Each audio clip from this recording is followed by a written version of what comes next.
What are you thinking? I'm thinking about this week's Torah portion. So it's called Vayera. And the Lord appeared to Abraham. He appeared to him. And they had a conversation. How? I know, right? It's God. Do you remember last week when Abraham and Lot had that argument? Yeah. Yeah, and then they decided Lot would go one way, Abraham would go the other. Well, Lot moved to a place that grew into this city that was extremely wicked, and the Lord was coming to destroy it. And he told Abraham this. Can you imagine having that kind of a relationship with God? Whoa. They even argued about it. Well, Abraham's like, okay, would you destroy the city for 50 people? How about for 40? How about for 30? He got him down to 10. And guess what? In that way, Abraham actually saved Lot's life, which is pretty cool. But I'm still trying to wrap my head around Vayera, and he appeared. How does that happen? I think I have an idea. Have you seen God? I haven't either. In some ways. Do you remember in Bereshit when God created time and space and matter? Well, that's like a box, right? We have time and we have space and we have matter. And all of us, the whole world, the whole solar system, we exist inside of this box. But God is not confined to his box. God is everywhere. He's in the box, he's out of the box, he's everywhere. He makes his own rules because he's God. So he decided he was going to appear. And we see this all over the not just the Torah, but the whole Tanakh.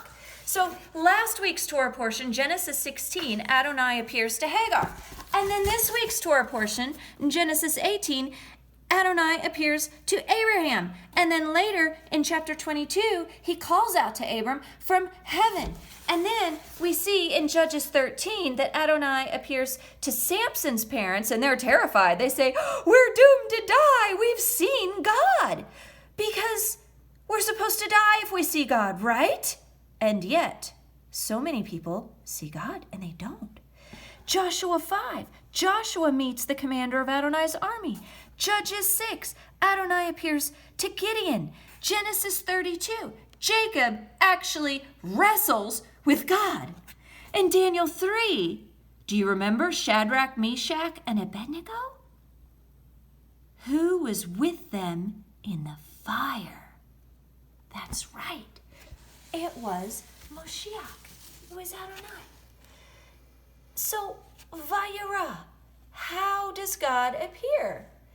In these examples, he comes in the form of a person. How does he do that? I have some ideas.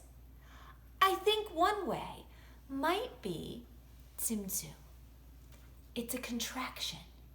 So it would be like God taking a little bit of God essence and then condensing it down into a little itty-bitty man-sized shape and entering the box.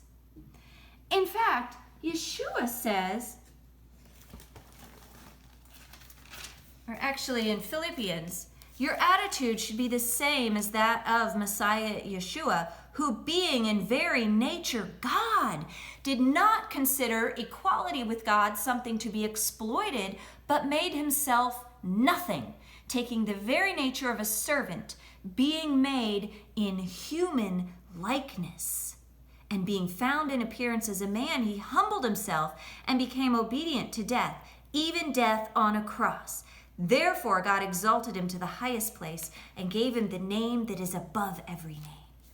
So Yeshua did this. He actually condensed himself. You can do that with your hand. Open and then condense it. He took a bit of his God essence and shrank it down into a man and entered our world.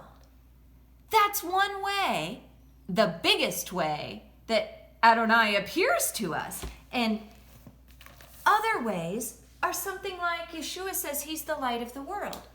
So if you look, light can come from outside the box. And as it comes into the creation, it can get smaller but brighter and more like pinpointed. Another way, Yeshua says that he is the bread of life, right? And he also says that he is the living water. Whoever drinks of this water will never be thirsty again. I was gonna eat that and drink that. Oh, I'm sorry. Well, you did ask what I was thinking. So that's what I was thinking. So, Adonai appeared. Vayera. Shabbat Shalom.